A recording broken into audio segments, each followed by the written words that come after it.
Well, we're compressing a huge subject, which is the study of rotational motion and rotational vibrational motion. Actually, that is the subject of the Unit 6, which is one of the bigger, thicker units. Obviously designed with the idea of having a second year of mechanics. And we have yet to do that. So we're going to try to do a little bit of it today. And in the process, consider the most elementary rotation, which is just motion of two particles that are connected to each other through, well, once again, we'll do the harmonic oscillator potential, and then compare that to the Coulomb interaction between two objects. And then we'll get to some actual devices that we've set up here. We'll reuse this one to indicate its gyro motion, but mostly this will be the weirdest of the demos that I'll be able to do today. The idea, of course, is to take a good old Newton's force equal derivative of momentum and make sense of the equation that involves a vector torque as the rate of change of angular momentum. So it'll be midway through the lecture. But first, there's some really quite surprising things that happened that I discovered while I was doing all the geometry for the American Journal of Physics as regard to a Coulomb geometry, if you will. And, well, I guess the best thing to do is just get there. We'll begin right now with just the simplest situation, and that is two particles. And the idea here, of course, is that there's a relative coordinate that plays a major role, and certainly if you're thinking of somebody on the Earth looking at the moon, the relative coordinate is just the distance to that moon. But there's a lot more to the motion that could occur if the two are comparable masses.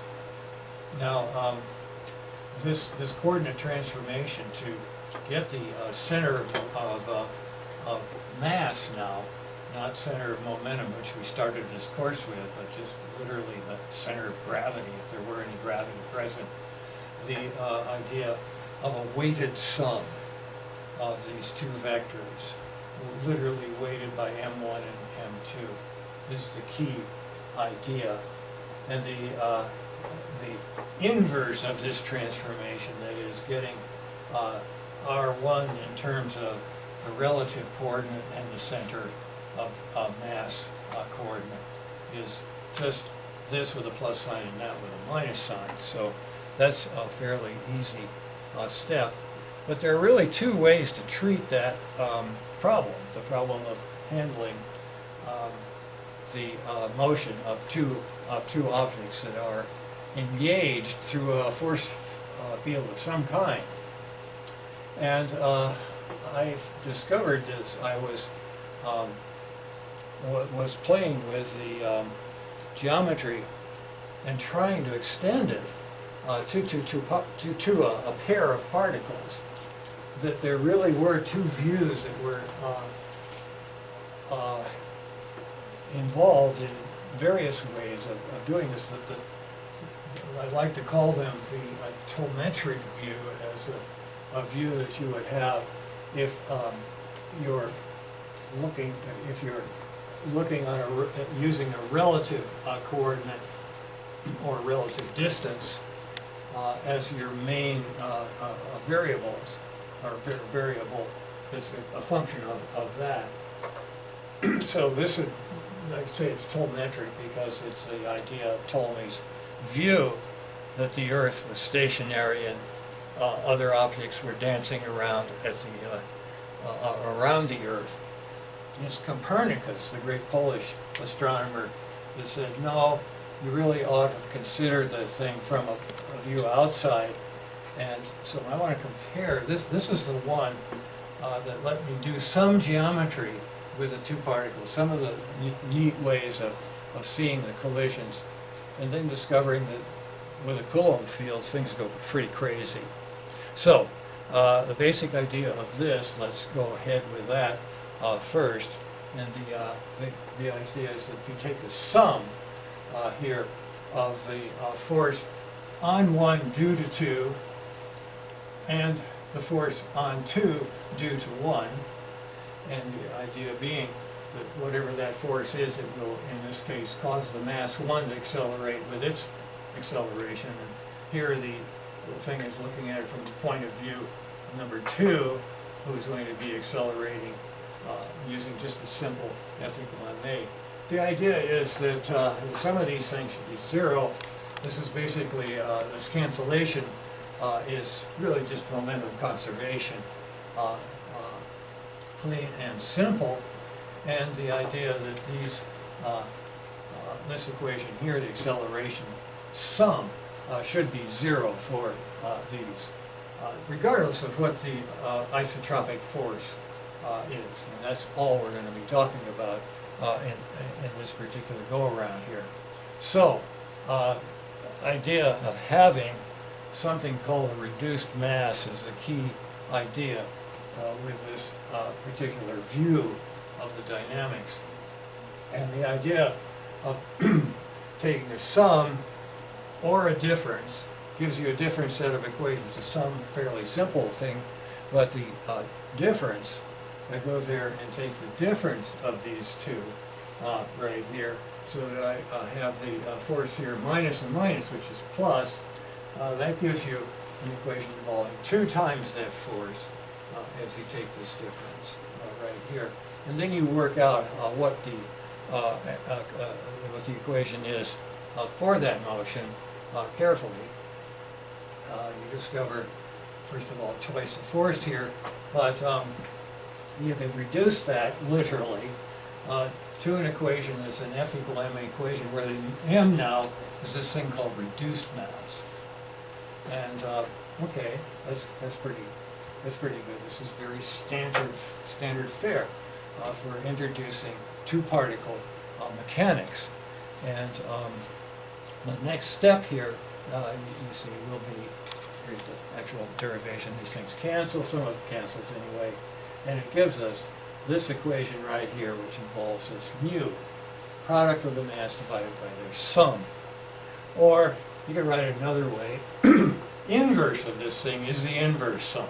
So, okay, that's kind of a neat piece of algebraic geometry right there. But why is it called the reduced mass? This is an answer to that. If, for example, we were talking about M1 being really larger than M2, then I would expand this a formula for mu in such a way that I get that large mass in the denominator and make it a small correction. If, on the other hand, M2 is greater than M1, and I do the reverse and I put M2 down here in the denominator in an approximation that would be a power sum that goes on forever. We've talked about this before. Now, you can see that no matter what, it's always reduced. No matter what the mass was before this was done, it's less now. So I want to make that point clear with regard to that particular thing.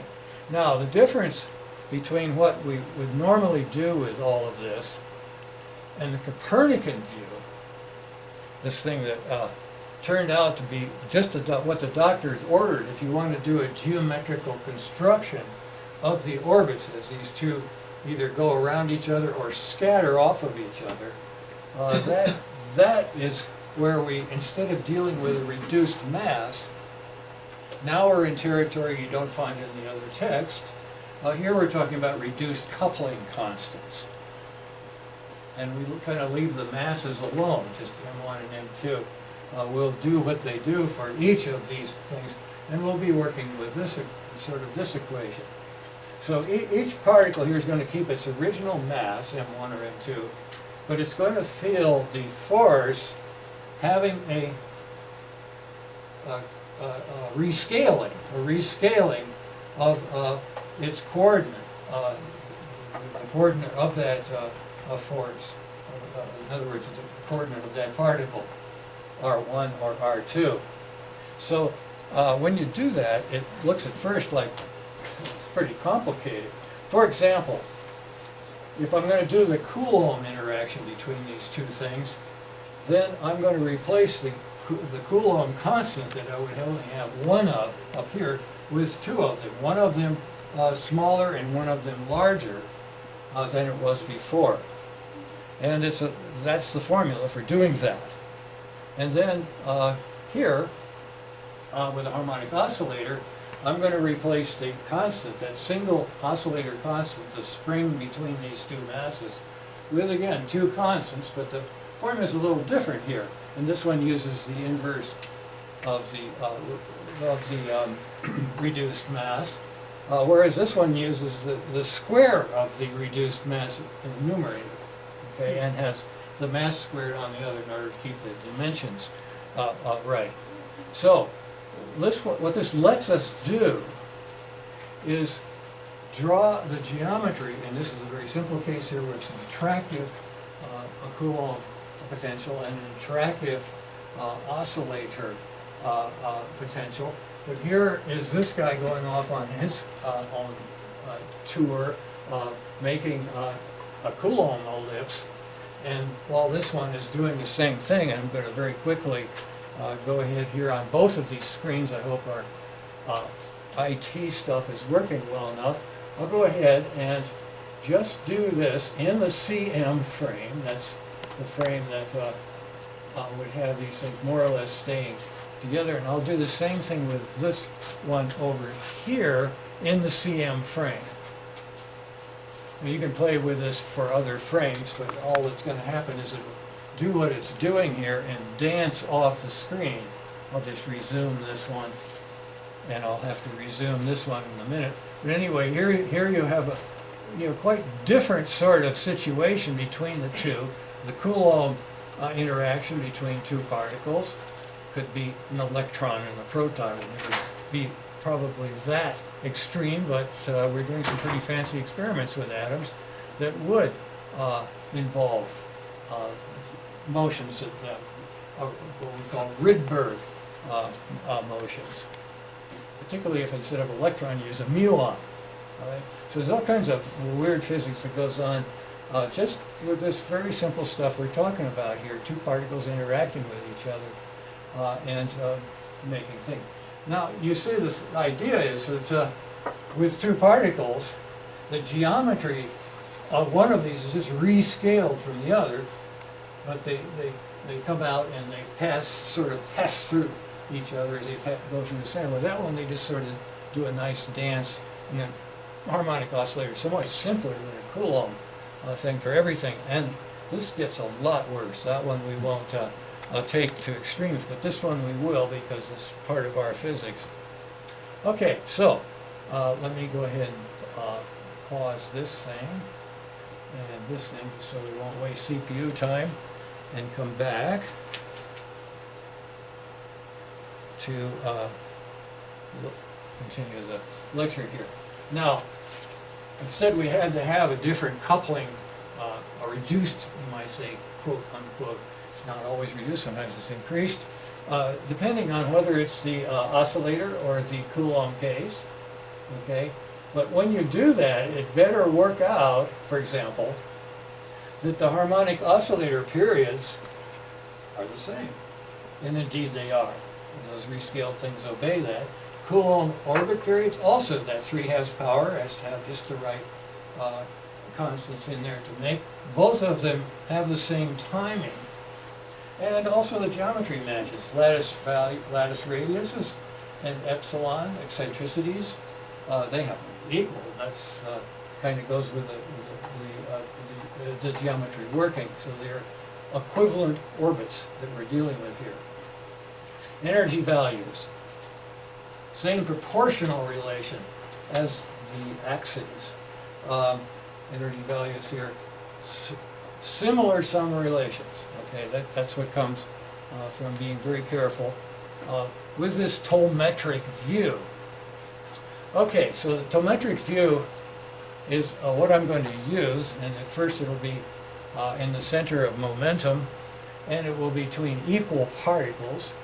We've already talked about one piece of physics that happens at the pool room, and every pool shark should know that when you strike a ball of the same mass with a cue ball, okay, that the two are going to take off with a 90-degree angle between them. How many people know this? Just out of curiosity, how many people play enough billiards to have seen this? You know this thing. You haven't come across this yet, okay? There are lots of pool halls on Dixon Street, but you can try this one out. But how is it that we get that? The idea is that this is the center of mass and momentum view that we have. Very simple. They come in and then they go off at some angle in the center of momentum. But in the laboratory, which is where you're watching the thing going, you're going to have a ball that was standing still before this all happened, and then the two of them took off. And you can see that no matter what angle or what angle this occurs at, no matter what that is, I'm always going to have a right angle by Thales' theorem, right? If they're equal mass. Okay? So no matter whether it's up here, there'll still be a right angle there. Okay? So that takes care of why that's a right angle very easily. I can go in and say, well, it's got to come in there, it's got to push in that direction, but somehow that's going to translate in this thing going off at right angles. That doesn't hold very much water, but when you do it geometrically, okay, you make sense of it. Now, we have, of course, a simulation of this just to show it. TC was very observant in saying, if you do this, what I'm going to do here is I'm going to take this thing in the CM thing first, just to see it. This is a little bounce it, but now we've got 2 dimensions working there. And you see the 2 equal masses going off there pretty well.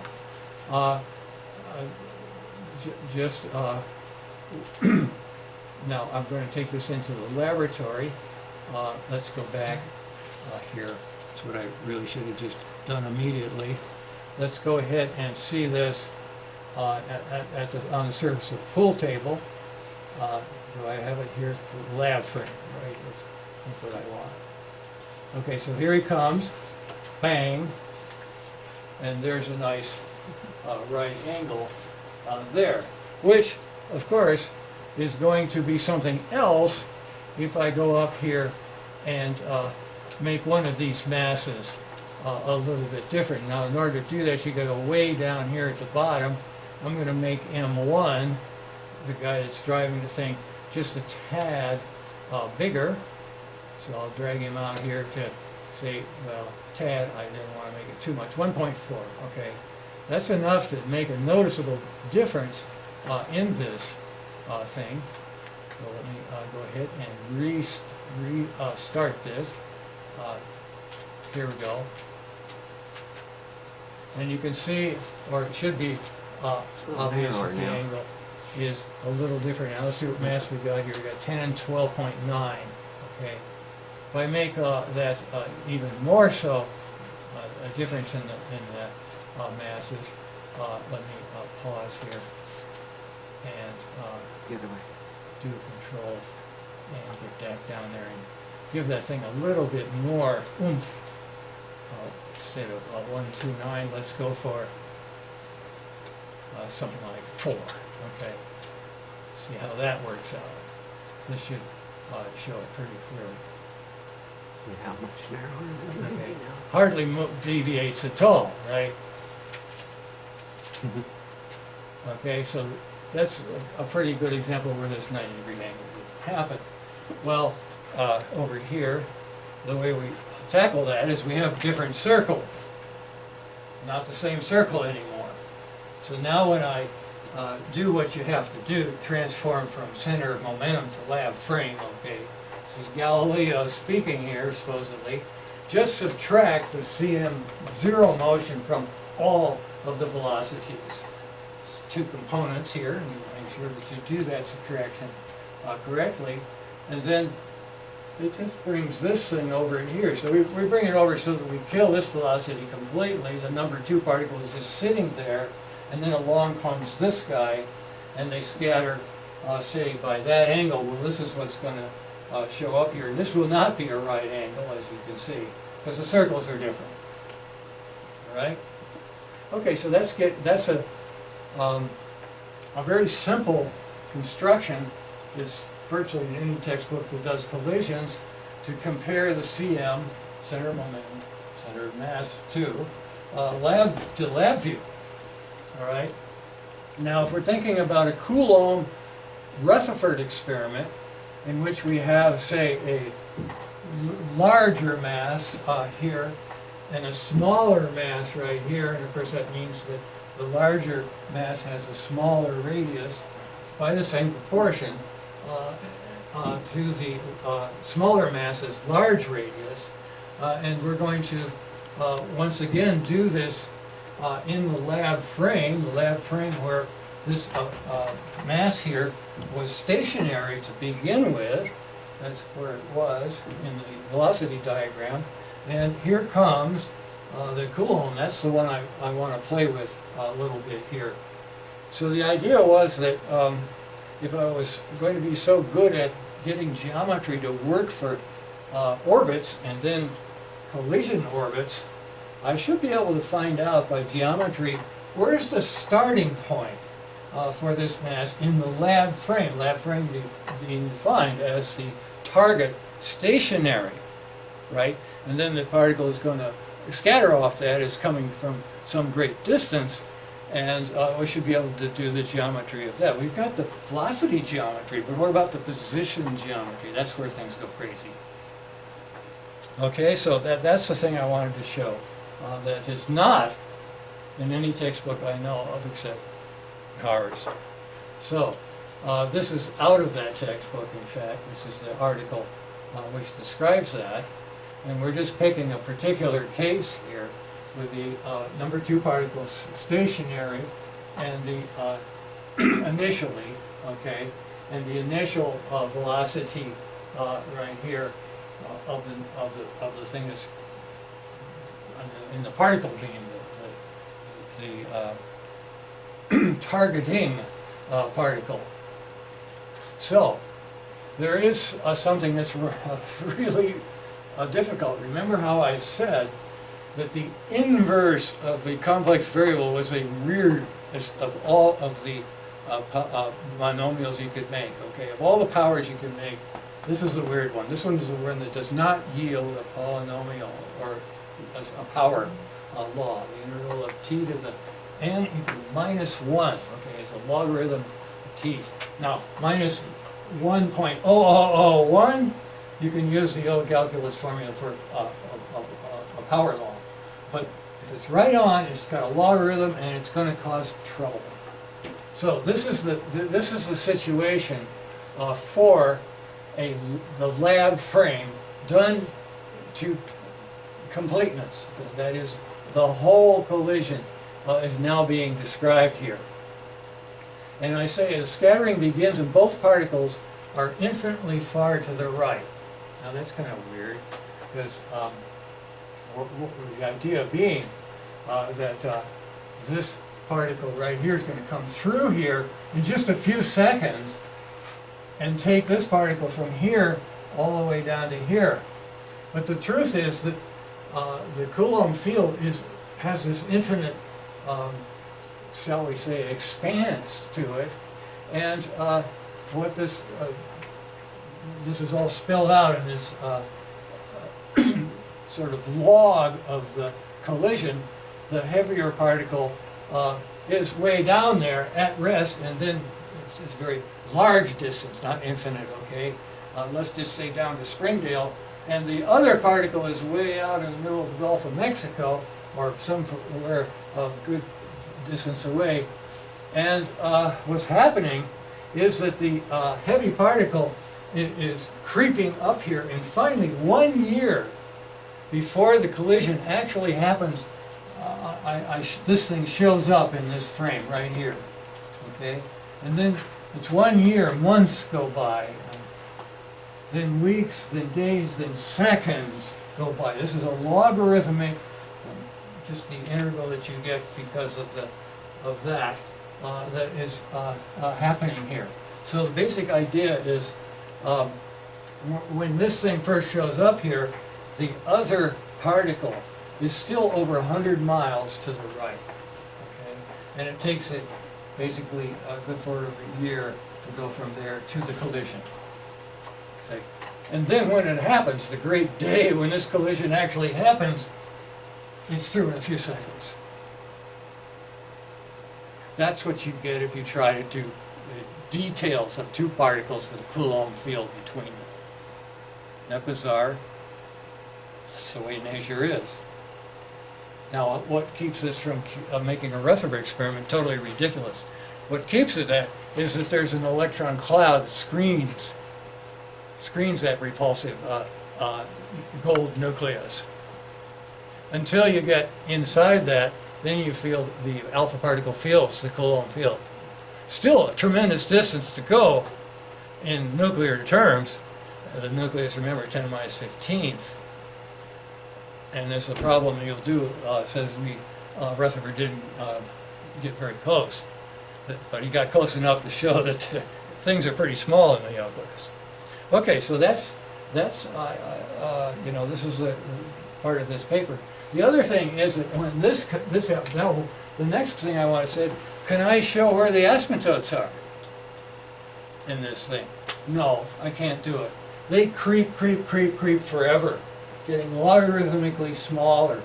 10 to the third seconds, 1,000 seconds later, you're here with it, and it just keeps on, you know, marching logarithmic as a particle that got scattered flies off at a high speed, not as high as it came. It gave some of its energy to the particle that was practically standing still. So that's a day in the life of a Coulomb scatterer. More than a day, it's years. And it all happens in a few seconds. All right, enough of that. What I want to do now is something we can do right in this room, and it has to do with rotations. And I have to get back to the lectures here before we play with this. So let me bring this up to speed here. And here's where we talk about angular momentum. Now in 3 dimensions. This is all the dimensions that we have if we don't get into relativity, which we will be getting into on Wednesday.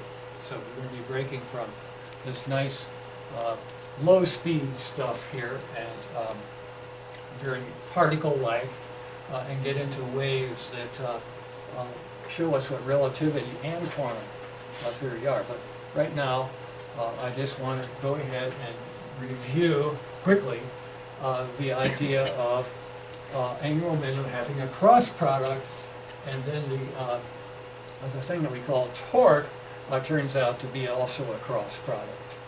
So the idea here is to just ask what is the time derivative of an angular momentum that is defined as an r cross p, and p being m times r dot lets us get back the coordinate expression here. In this case, we'd be talking about a time derivative of that.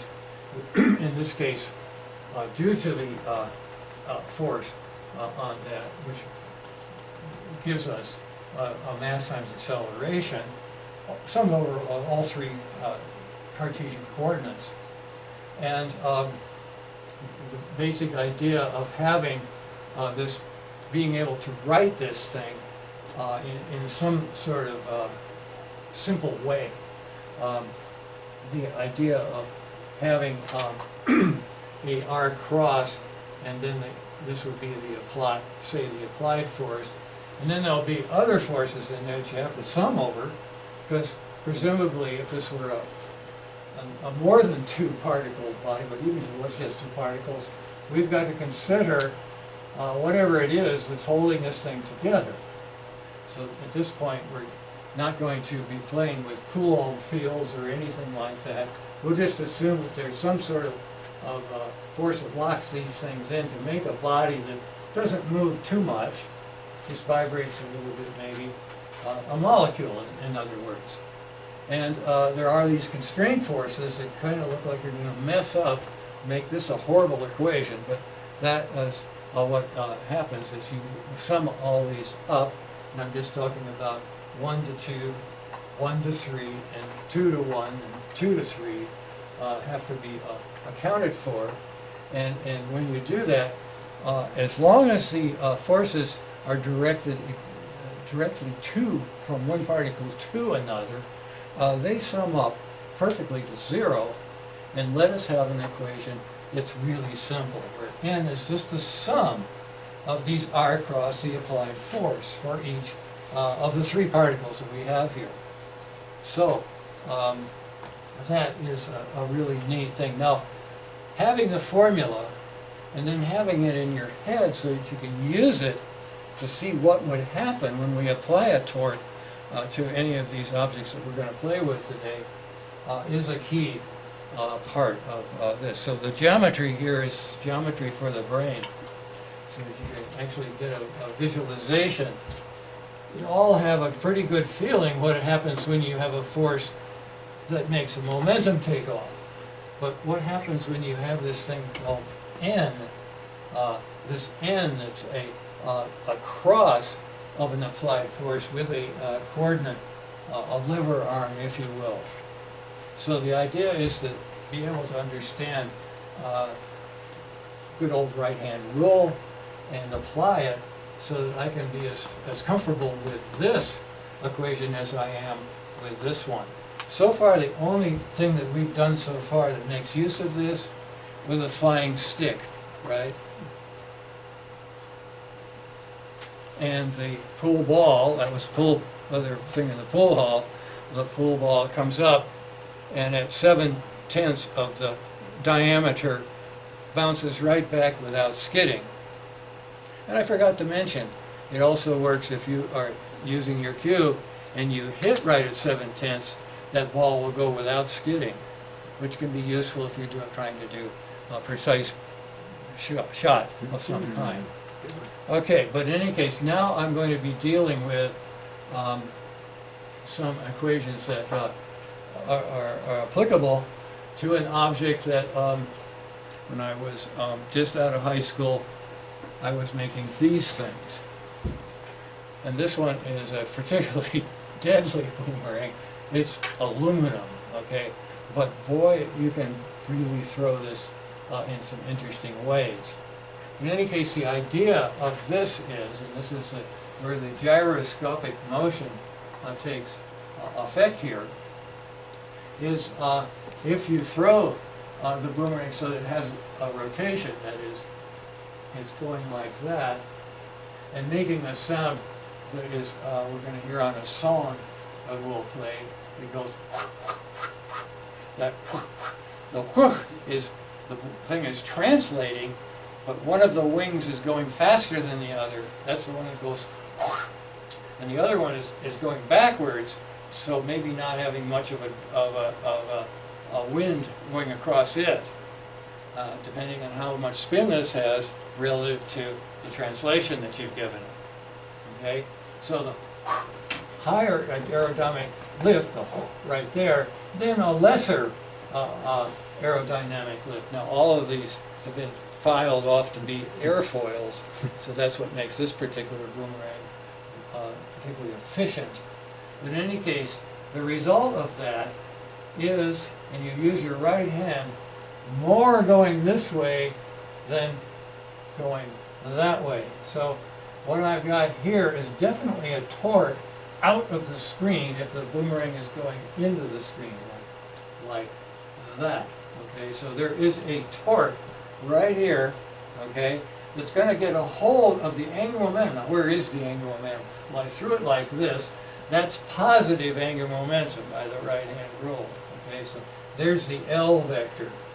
And this N vector that I'm just showing here with my thumb is going to pull on the L vector and make this thing turn. And that, in short, is part of a boomerang coming back, going around a circle. Okay? That isn't the whole story, though. The next part of this story, which pretty well takes care of the motion for this simple two-winged boomerang, is that the wind produced, a downdraft produced by this wind that's coming over there hits this this particular wing and makes a different kind of torque, a torque in this direction. So what happens is you start the thing off like this, and each time it goes, it throws some wind down, which hits this one, and makes a torque this way. Okay, I'm sorry. As it, I'll start with the angular momentum out here. It helps to lift this thing so that it actually levels off. Okay, so this is a small lifting torque due to what aerodynamicists might call bad air.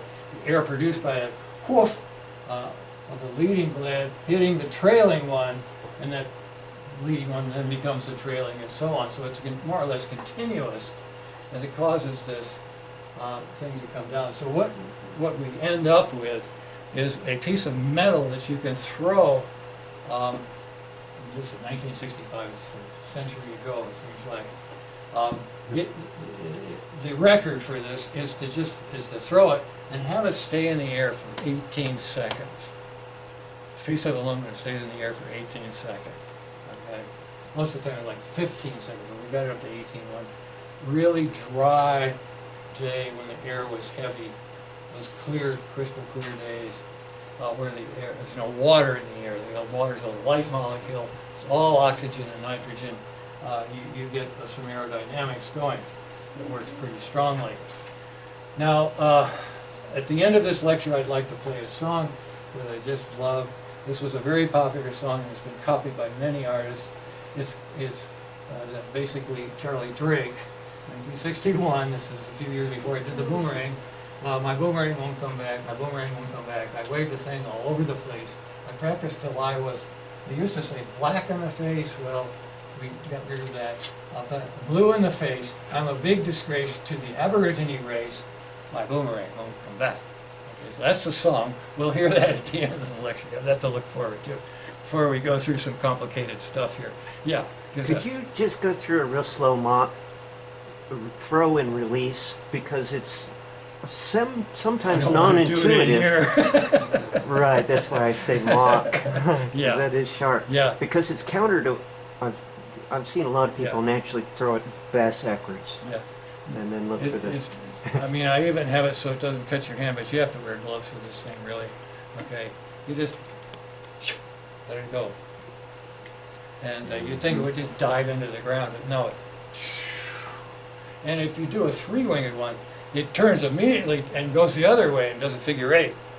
So that's why you don't see three wings. If you have that much lift, then you're going to have a lot of this, and it'll bring the thing into loops. Okay, that's a good question. Yeah. What if you throw it in this way? If you do that, it just takes off like that and dives in over here. And then it falls back? Yeah, in other words, if it's going to turn this way through the air and go around through the wall and come around there, if I tip that up and if I do this, it's going to dive. It's going to take up and dive. It's going to make a circle, but it'll be not where you want. This one, it goes around in principle. Good throw and good aerodynamics. Okay, let's do the torque in a way that is more easy to see and also very applicable. This was absolutely essential for all navigation of airplanes and ships until the GPS came in line. The idea was that you would have mounted on a gimbal, and I've taken away the group operator because we're going to do everything by hand here. And I just have here the ability to turn this. That's what I'm going to apply a torque by turning that. That means with my right hand rule, when I turn this, I'm going to be applying a torque up, okay? And I'm going to attach that torque to an angular momentum that is also, well, sort of up, okay?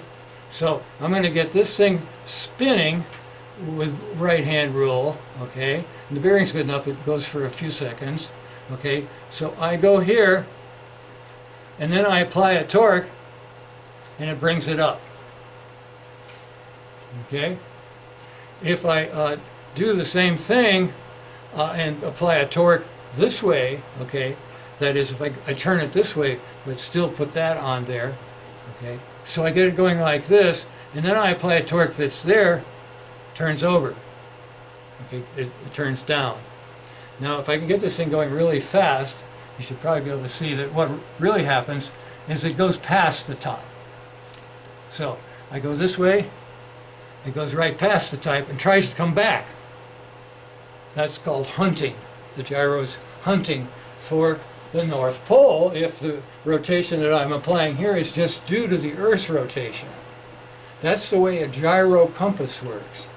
And it finds true north, not magnetic north, which can be way off the geological, the true north. And that's why the gyro compass was really essential in all ships. And airplanes are weird in a sense, but it works for them too. That's hard to imagine because they're not directly attached to the Earth. But anyway, that is a key, a piece of our left-hand rule, okay? So this is just stating what I've just been through. Alpha di for the Z rotation is turning left to right. It's going to be pulling the torque up, and then the inertia of the thing will carry it past, and this torque will then bring it back. So it will go hunting, and then they put damping devices in there so that it settles down exponentially to the proper direction. So that's the basic idea of has to be a really fast ball to see the Earth's rotation, but that isn't a very important thing. Now, all of this business with the right-handed rules and all of that stuff is fairly complicated. This is definitely advanced mechanics. It's not the simple F equal ma, although inside there, of course, is F equal ma acting.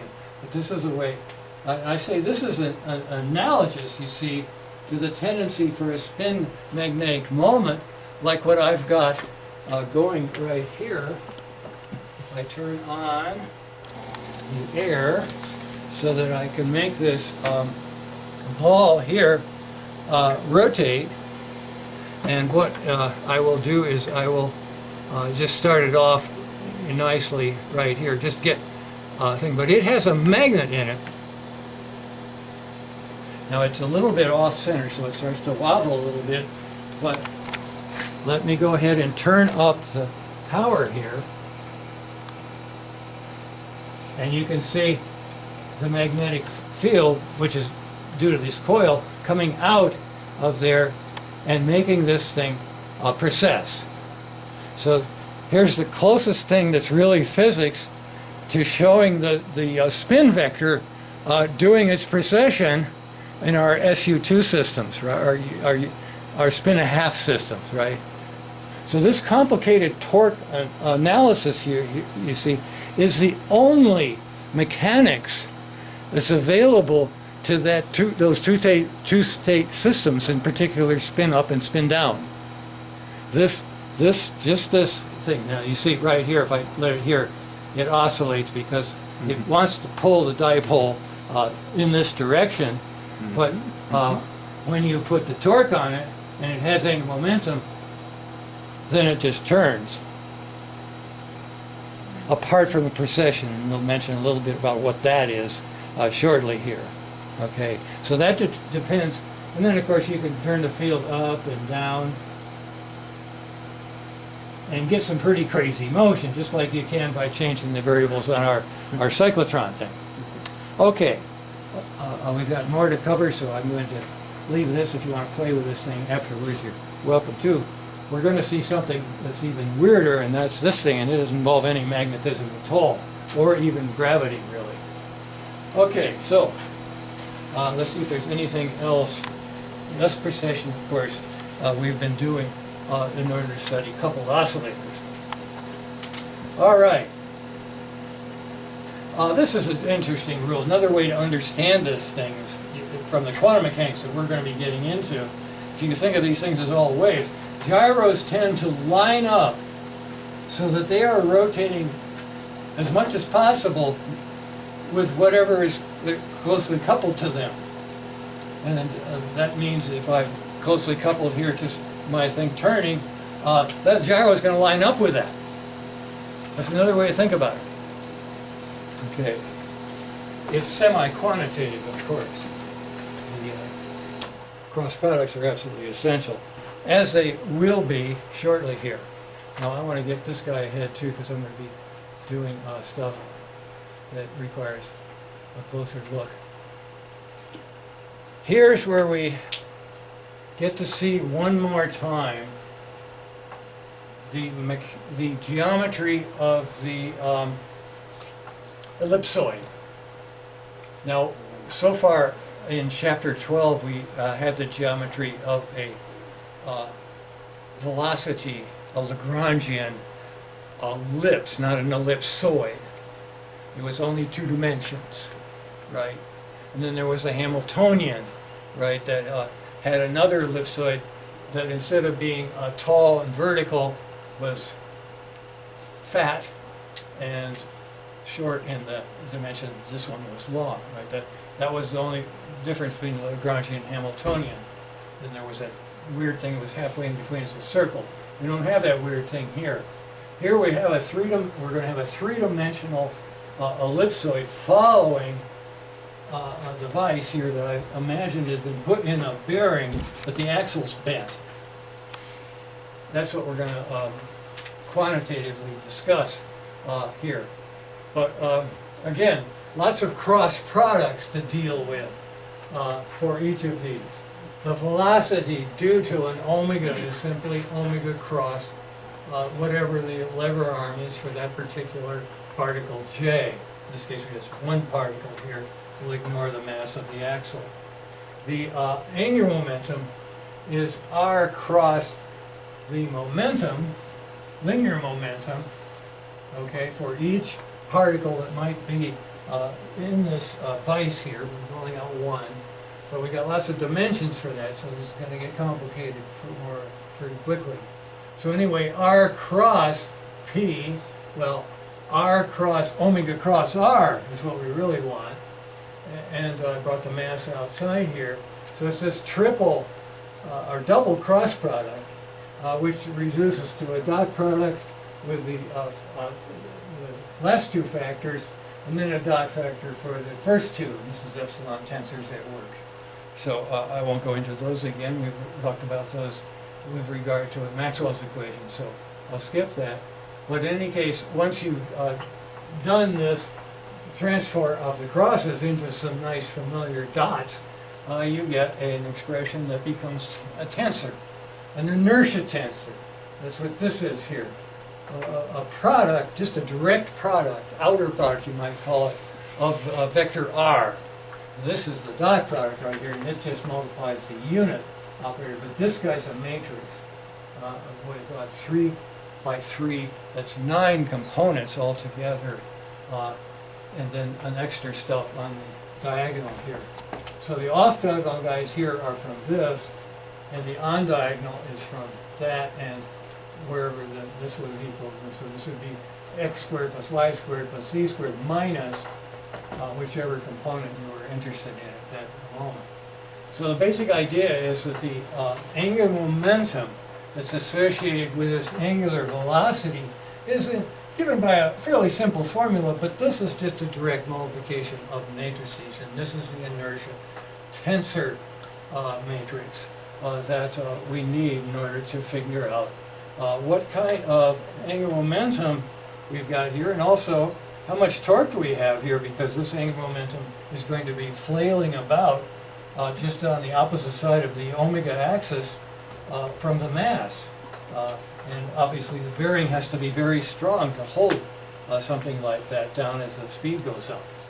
So here I'm just looking at the moment when the angular momentum is over here with a minus sign for the x component. There's the x component right there, and then y is along the omega, so we don't have to do anything much with it. And then the z guy here is perpendicular to that. So this one doesn't have any z component, but does have a minus y and a positive, that's this component right here, y component. Okay, so we're going to apply this tensor to the omega and see if the L is what comes out of that. See if that arithmetic works. So here's the actual inertia tensor with all of the components plugged in there for the vector that's of interest, and you see that it has it's just zeros here and zeros there, but it has a very simple form, a nice easily diagonalizable matrix. This obviously only requires a 45-degree transformation to bring it back onto axis and be a diagonal matrix. So that's what we're dealing with here. Okay, this is operating on angular velocity. The angular velocity has that one y component, so there it is. That's the actual angular momentum worked out by tensor. That's the main thing I wanted to show with this screen here. So it's basic idea going through that and making a tensor that describes that. Okay, if we stop there, that would be fine. This is basically Newton's law, with N for Newton right here, except Newton did very little with angular stuff. That came later, very late, 50, 60 years later. The French got involved in this, and we'll talk about that later on, a little bit of the history. In any case, that is our bearing torque vector, omega cross L, very simply. And there's the matrix giving that. Okay. Here's what we really need. We need to know what's the kinetic energy of this thing. Because this is the thing, it's either going to be a Hamiltonian or it's going to be a Lagrangian. We'll get into that. They're going to be ellipsoids for both of them.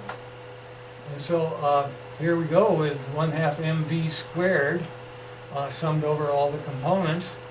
And the v is omega cross r, so we get here a double cross and a dot product. Once again, not as a simple Lebovic resolution here into a double dot product. And go ahead and put the omegas outside and just deal with the part of the tensor and the scalar and the unit operator that makes this thing possible. So we end up, yes, of course, you can't get away from them in mechanics, a quadratic form. So there's our quadratic form, there's our tensor, there's a particular for one particle in a case, but I'm imagining I have a sum here of all of the particles in all of the atoms really in a rigid body. I would be able to just do this as the kinetic energy in terms of angular velocity. So that's the key thing here. Here is the Lagrangian. This is a Lagrangian because it's dealing with velocity. It's getting energy, an energy expression for velocity, and it has a full three-dimensional ellipse to go with it. So that is the deal right here. And here's what it looks like geometrically. This is being a very rough figure here. This is the angular momentum ellipsoid. We'll get to that in a minute. But here's the omega. We're imagining a particular thing. This is an actual three-dimensional object, unlike the ones that we've done so that were all in a plane. This is in a full free space here, and we'll get to that in a minute. But basically the idea is there is a normal plane, not just a normal line, a tangent line. There's a tangent plane, and that plane will be normal to the angular momentum. And then it'll have a plane of its own thing, and that plane better be perpendicular to the omega vector. the velocity vector. So momentum vector, velocity vector, we've seen this before in 2 dimensions. It's now in 3. Okay? All right, let's go with it. Let's see what it gives us. It gives us some pretty neat things. So I say here, remember our quadratic forms. And it goes back to lecture 8, but now we're doing the full 3-dimensional. This is the 2-dimensional thing that we had before. Okay? Same deal. It's just a bigger, one more dimension here. Now, what's also cool about this quadratic form is it's giving us kinetic energy, actually twice the kinetic energy, is that if nothing torques this thing, it's constant. So it's going to fly obeying the laws of whatever these ellipsoids are telling it to do. Okay? So remember, the canonical momentum is partial over Lagrangian with respect to q dot. So I go here and the q dot is omega. So I do an omega gradient of this tensor. It gives me I dot omega. Great. That's L equal I dot omega. That's the inertia tensor. Okay, at work. Multiplying a velocity to give us an angular momentum. And Hamilton's first equation is q dot, that's omega dot, the omega, this is an omega, velocity is the partial derivative of h with respect to p. Okay, that's the L gradient in our case, the p is L, okay?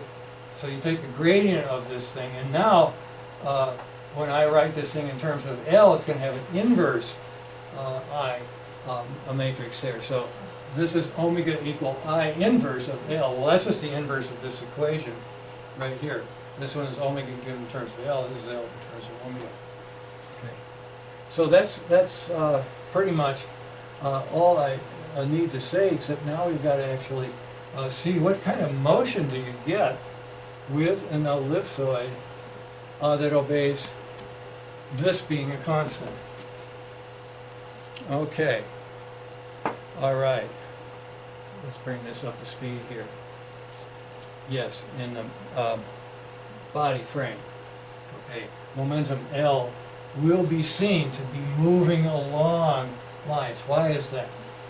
And those lines are made by intersecting an L sphere with that.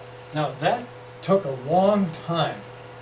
This sentence here took a long time, and it wasn't done in the usual places. That is, Hamilton in Ireland, or Lagrange and his gang in France. No, they just stuck with Lagrangians. They just stuck with velocity. It's really hard to think. This broke the ice, and it's done in Russia. This picture shows up in Landau and Lifshitz book. It's the only one that had it for a long time. Well, I got interested in that. I said, is there something even better than that? And we'll come to that. But what I'd like to show you is the actual motion that results from having a body that has 3 different inertial axes. And then the space shuttle, they do experiments like that. All of these are movies that you can play, except for that last one, which is a blunder that you need to know about. So, we discovered the Allen belt in the process of having that blunder. Well, we were very lucky to do that. Now these are actual links to this thing demo, but let's run it. Okay, so I'm going to be replacing the magnetic moment ball with this thing. And what this thing is, and you can see it on the screen here, is a pool ball that's very nicely filled with dye to give the number. The number is 13. This is a very unlucky ball here. The disc in there, you see, doesn't really affect the motion much. In any case, I put this thing on a lathe, and I drilled a big hole that is a thing that would pick a 3/8 inch brass rod, and then I chucked that in the thing, and I turned the thing and used a mill to come exactly perpendicular with a 1/8 brass rod. So there's a great big brass rod swinging around this axis, okay? And the little brass rod is on the axis, so it's not doing much if I rotate the thing there. But that axis is weird, and we're going to see what's weird about it. The most stable axis is not have any marks at all. That's where both the brass rods rotate. So that's the one that will have the smallest kinetic energy for a given total energy, because it's got the most stuff flying. And then the opposite of that is to get this big fat brass rod, so it's not doing anything except twisting. And the only thing that's going around on this axis is the very light, small 1/8 inch brass rod. We just figure, well, what's the big deal? Why is that going to be interesting at all? Well, let's just take a look. Let's get the air going again on the cushion there. And get my pencil out so that I can catch the North Pole. The North Pole doesn't show up very well. There it is, right there. I clumsily marked it with magic marker. And what you want to notice is when I get this thing going fast, say I start with the North Pole pointing more or less where you are. Okay, you can see the North Pole. Let me make sure I got this. The pencil makes a nice bearing. So if I do that, get it going pretty fast, that wasn't a very good way to get it going. If I do it relaxed and let it go, it doesn't stay there. Now the North Pole's pointing at me, but it's back to you now. Isn't that wild?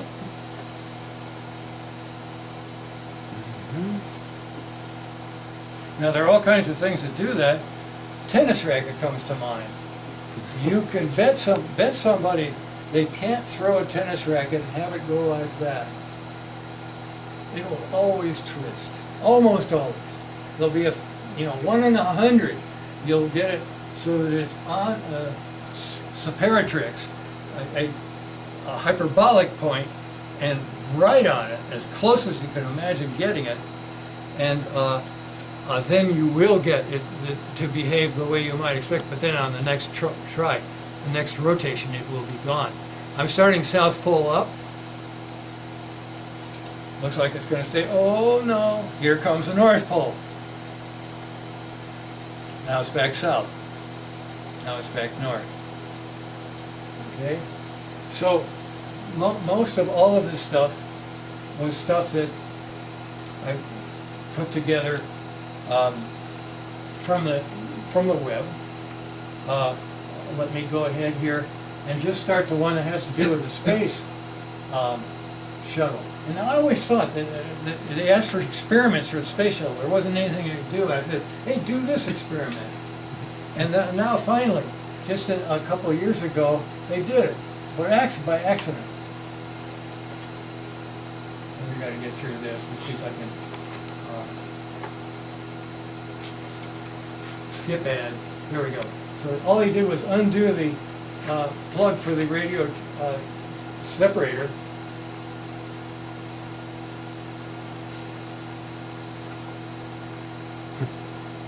And this doesn't have the air burgle this does. That's in a nice, quiet air situation. But still, it goes great. There it's on that axis. Now it's south. Now it's north. Now it's south. You see. What causes this? This is what we need to understand a little bit better. Okay? So let me quit this right here. And we'll go back and get off of the internet before they sell us something we don't want. This one you can do yourself, but that's a book. This is the one that's really crazy, as I'm going to show you. This particular guy right here. This was a satellite that was put up. Thomson Raymo Woolbridge and NASA was just getting started. JPL paid some money for it. The idea was to have a very long antenna and go look at the ion belt around the Earth that's caused by the solar wind. The stuff that makes the aurora borealis, aurora australis, that's pronunciation. Anyway, this right here, I want to, I'll get to, and you can play with the references for some of this there. In any case, and these are comments that are made about that nudge. You can tell by these comments that these people really are having a hard time understanding it. This is the paper I wrote, AJP, that describes the Lagrangian way of explaining why this thing does. And at that time, I really had very little feeling for what I would need to put a verduce before it catches fire. It's in a place where it has no ventilation, and it's a hot motor. So the basic idea is that the ellipsoid rolls around between two planes, and we've tried to actually make this with steel and then a magnetized ellipsoid. It's not, it didn't last, but it wasn't as good as that thing down there, so we don't show it anymore. But anyway, the thing that you're looking at is this right here.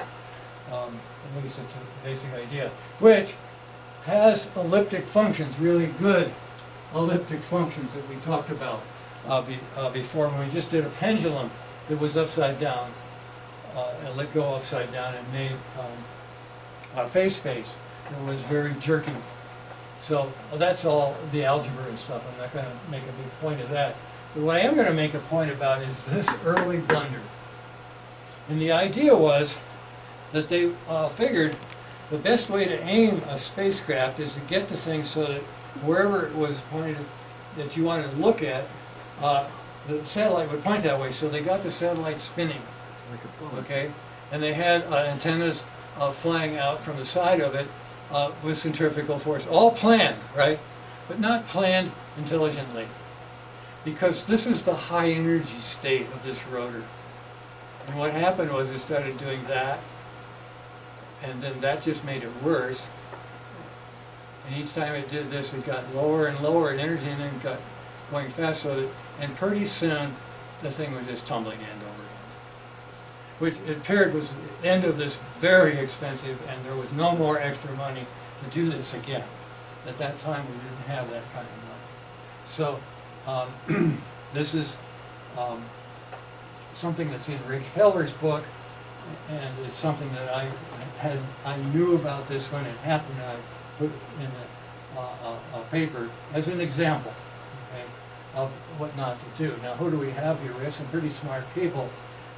James Van Allen is Van Allen Bill is named after him. William Pickering is an incredible expert at getting rockets working, and so is Werner von Braun. Those are the three guys there. You've heard of at least that guy from a history of coming out of Nazi Germany and making rocket programs work. In any case, what I discovered after playing with this stuff enough time was that really what you need, instead of a constant energy surface, and that's what the Russians gave that really worked, you need this. You need what I call rotational energy surface. In other words, you need to look at the energy as a function of the angular momentum direction subject to the length of J being a constant.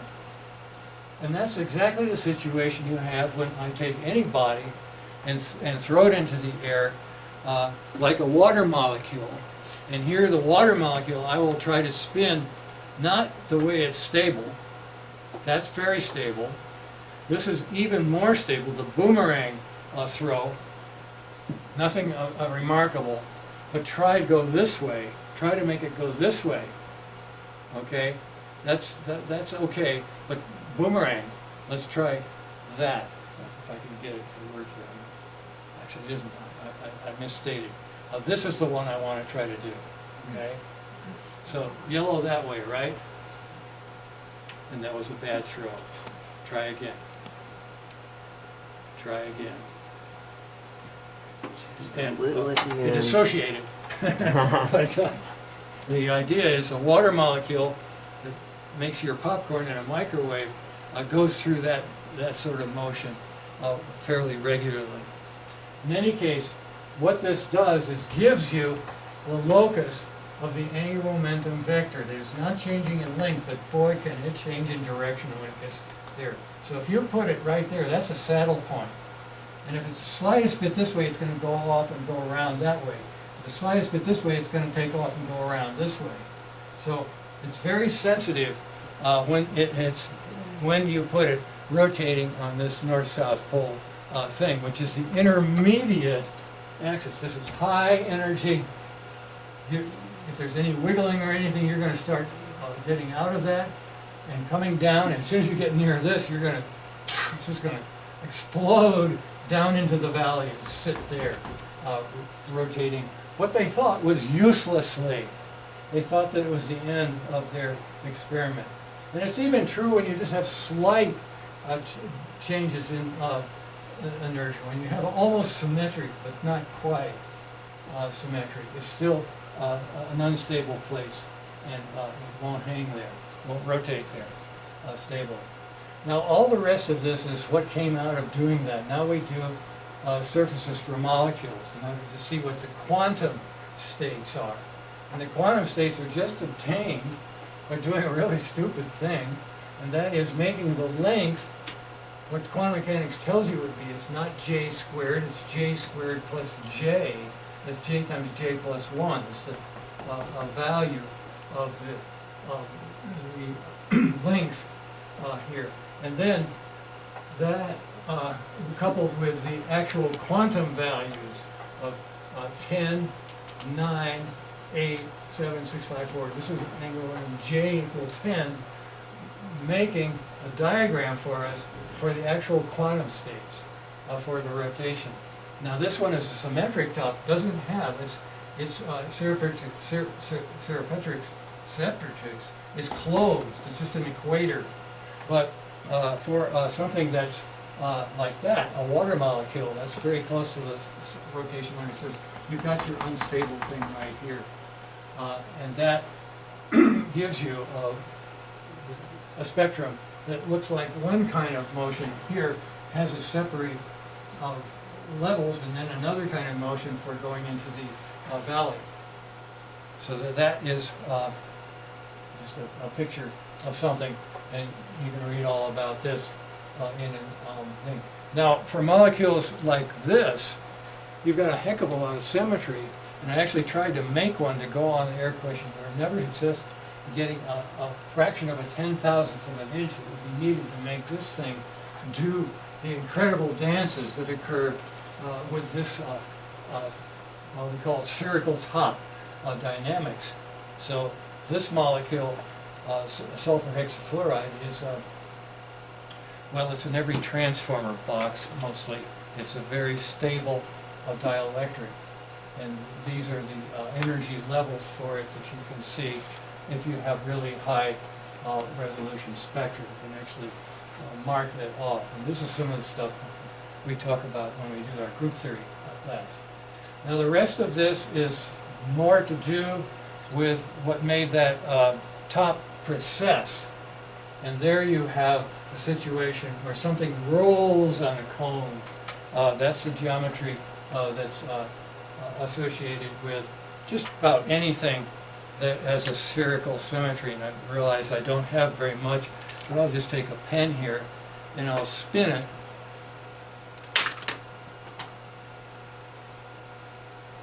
That's a lot of precession there, but there's a sort of lazy precession going on there. That's what this is describing. These are examples of motion of a symmetric top. That a molecule has that, and this is way in the middle of that unit that I gave you the other day, unit 6. So the best description I can give at this time for how that motion occurs. Okay, we're at the place where we get to the music, I think, so I'm going to go ahead and play it. This goes back to the Boomerang, and that may speakers.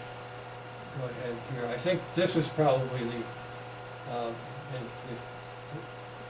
TC has pointed out to me that if you get in trouble playing a song, not in your own use, but on YouTube, so we're going to be doing that, and we hope we won't get arrested.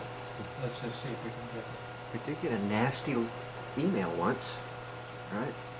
I don't remember exactly what came that thing. Now, there are a whole bunch of different, these are the older versions. I think I'll, let's take, they're all about the same length, three minutes. Let's go ahead and see if I can get this one going.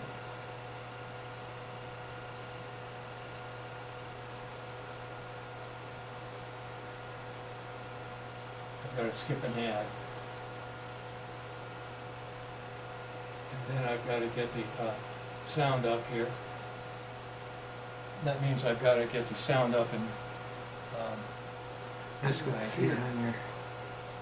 I thought I had that adjusted, but apparently don't. Let me see where it went. I might go ahead and just go ahead on this one. It's probably got a better set of speakers. Yeah, this would probably be a better one to do. So let me go ahead, see if I can get that.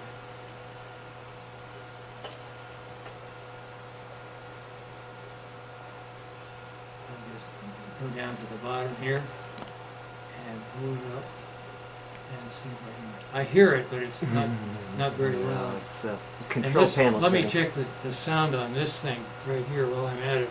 Right now I've got the but to spin about the axis that achieves the minimum kinetic energy, and that is There the we go. one with the largest moment of That must be inertia. our- So when it's rotating end over end.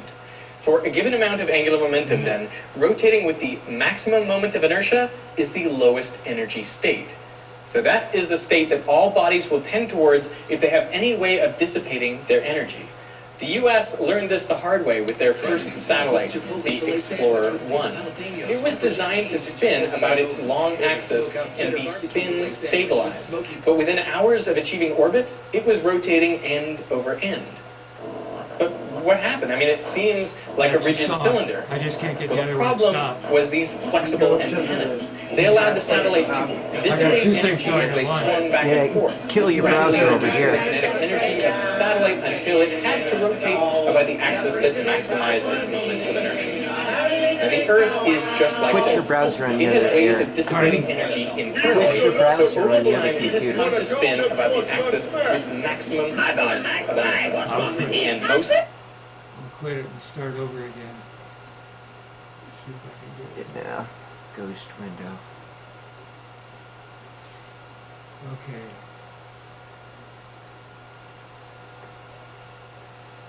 I'll make sure again that I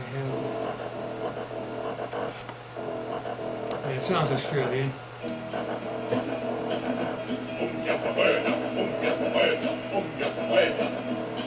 In the bad backlands of Australia, many years ago, the Aborigine tribes were meeting on having a big powwow. We got a lot of trouble, Chief, on account of your son Mac. Here, I'll pass this around. Why? What's wrong with him? Our boomerang won't come Feel back. it good. Your boomerang won't come back. My boomerang won't come back. My boomerang won't come back. I waved the thing all over the place. Practiced till I was black in the face. I'm a big disgrace, the Aborigine That's an old one, race. My black in the boomerang face. won't come back. I can ride a kangaroo. Make kickajou stew. But I'm a big disgrace, the Aborigine race. My boomerang won't come back. The bandits in from the tribe then and sent him on his way. He had a backless boomerang, so here he could not say.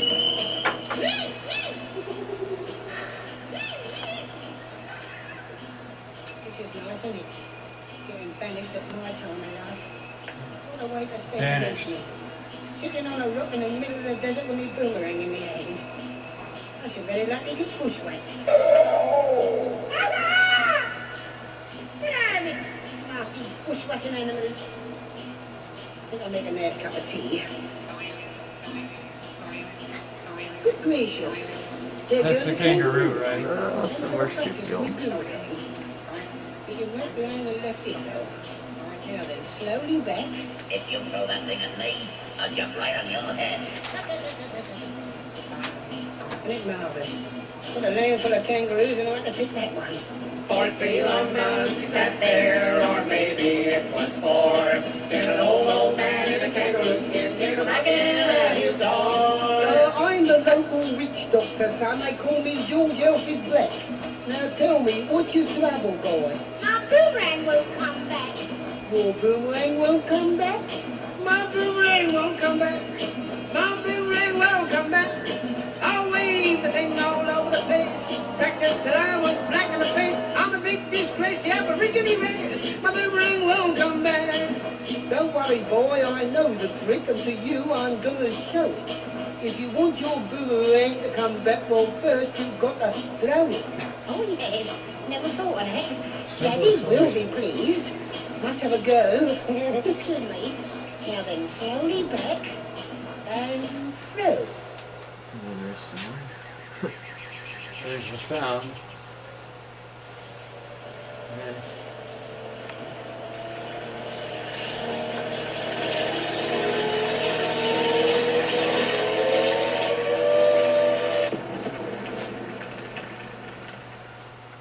Oh my God. Oh, the flying doctor. Can you do first aid? Don't talk to me about first aid, boy. You owe me 14 chickens, you know. Don't get afraid of boomerang, you know. First things first. Yes, I know that, but I mean, I think on this occasion, you know, you could be a bit more descriptive. okay. Okay, we get serious on Wednesday. The quantum mechanics and If boyfriends on social media made a phone plan, it would cost relativity the same to post pics abroad like this in Italy and this in Morocco, and oh, will maybe be one the like this main in France. subject of Get the data final abroad exam. at no extra So charge, with a little help from Google Fi. we'll be following that.